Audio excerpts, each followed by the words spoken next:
At the start of every One for All fitness routine, we're going to do a dynamic warm up. So I got a jump rope here. You don't need a jump rope. You could just pretend to jump rope, but I like using an actual jump rope since we have it at this gym.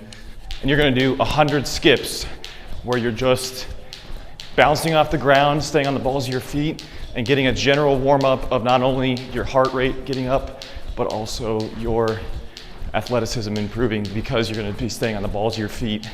The sensation here should be using your glutes in perfect harmony with bouncing off the ground so that you develop a proper movement pattern when you walk, run, play sports, or do anything like that.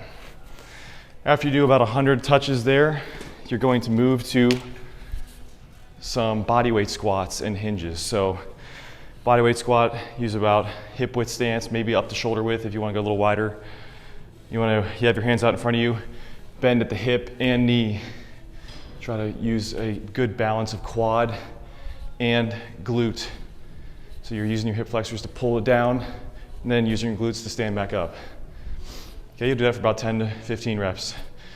Then you'll do some hinges, making sure to push your butt backward and then squeeze at the top to warm up your glutes and hamstrings.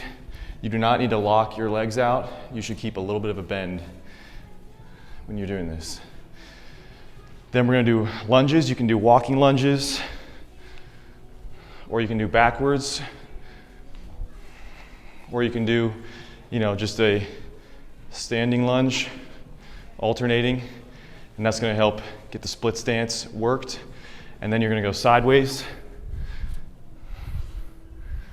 You can go a little bit deeper if you'd like, depending on how you're feeling. Now on this, you don't wanna feel any sort of sensation in your knee. It should feel mainly in your outer glute and hip, and you should feel like just a little bit of stretch in your adductor. And then we finally move on to some leg swings. So going, hold on to something, going back and forth, getting that hip loosened up. You should feel squeeze on the front, squeeze on the back, squeeze on the front, squeeze on the back, squeeze on the front, squeeze on the back. And for the sideways, you just go out and working on firing up your medial glute, which is the side of your glute. Once you've done those, your body should be sufficiently warm, your muscle group should be warmed up, and now you're ready to go get a good lift in.